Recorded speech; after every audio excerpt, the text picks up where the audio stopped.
मधुमक्खी पालन के लिए सबसे अधिक आवश्यक यह है कि इसमें उपयोग होने वाले उपकरण को सही तरीके से जाना जाए। बिना इसे जाने आप मधुमक्खी पालन नहीं कर सकते हैं। मधुमक्खी पालन का सबसे आवश्यक उपकरण है मधुमक्खी गृह यानी मधु बक्सा। यह मधुमक्खी का घर है। इसमें 2 खंड होते हैं। नीचे का हिस्सा शिशु खंड और ऊपर का हिस्सा मधु खंड कहलाता है।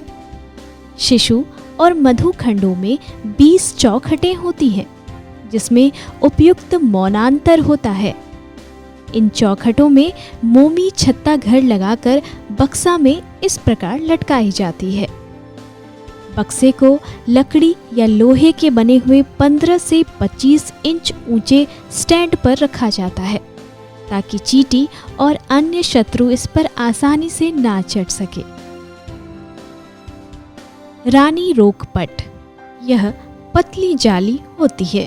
शिशु और मधु कक्ष के बीच इसे लगा देने से रानी मक्खी मधु कक्ष में अंडा देने के लिए नहीं जा सकती, जिससे श्रमिक मधुमक्खियों को मधु संचय करने के लिए अधिक समय मिलता है।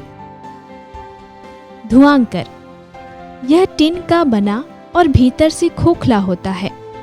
इस खोखले भाग में सूखे गोबर के टुकड़े, सूखी लकड़ी या कपड़े रखकर जला दिए जाते हैं, जिससे धुआं बनने लगता है और इस भाग को दबाने से धुआं बाहर निकलता है। इसके द्वारा मधुमक्खी को शांत किया जाता है। दस्ताना, ये चमड़े, प्लास्टिक, जींस के कपड़े, रबड़ या ऊन के बने होते हैं। मधुमक्खी परिवार का निरीक्षण करने के लिए इसे हाथों में पहनना पड़ता है, जिससे मधुमक्खियों के डंक से बचा जा सके। नकाब, यह प्लास्टिक या तार की जाली से बनी होती है, जिसे मधुमक्खी से बचने के लिए पहना जाता है। मधु निष्कासन यंत्र, यह लोहे की चादर के ड्रम के आकार का यंत्र है।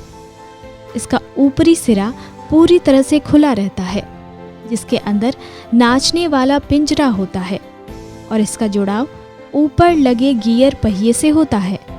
जब पहिए को गियर से नचाया जाता है तो पिंजरा स्वतः ही नाचने लगता है।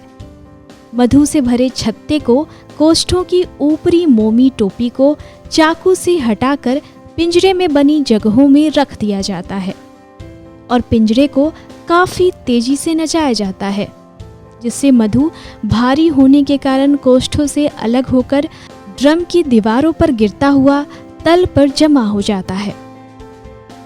भोजन पात्र, यह लोहे या प्लास्टिक का बना होता है। प्राकृतिक भोजन के अभाव वाले मौसम में कृत्रिम भोजन जैसे चीनी की चाशनी को इसमें रखकर इसके अंदर घास, पुआल या पत्ते को रख दिया जाता है, ताकि मधुमक्खी इस भोजन में डूबने से बच जाए।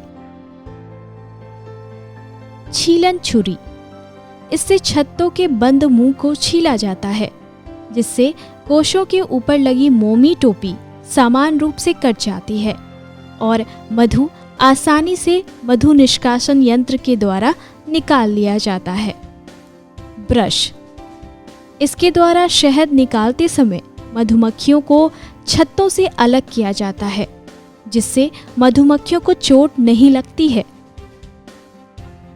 रानी रोक द्वार, यह लोहे की बनी हुई जाली होती है, जिसे बक्सा के मुख्य द्वार पर लगाई जाती है।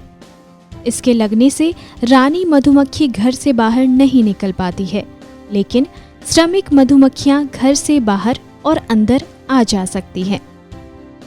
इसका प्रयोग बकछुट रोकने के लिए किया जाता है। बक्सा औजार, इसके माध्यम से मधुमक्खी गोंद से सटे फ्रेम को अलग करने के लिए किया जाता है। रानी पिंजड़ा, यह प्लास्टिक का बना गोला जालीदार होता है, जिसका एक सिरा खुला और दूसरा सिरा बंद रहता है। इसका प्रयोग रानी मधुमक्खी को एक बक्से से दूसरे रानी विहीन बक्से में ले जाने और रखने के लिए किया जाता है। लूटमार रोधक बक्सा, मधुमक्खी बक्से के प्रवेश द्वार पर लकड़ी का बना त्रिभुजाकार 2 मुंह वाली नालिका लगा दी जाती है। इसमें 2 रास्ते होते हैं। दोनों रास्ते से मधुमक्खियां आने जाने का कार्य करती हैं।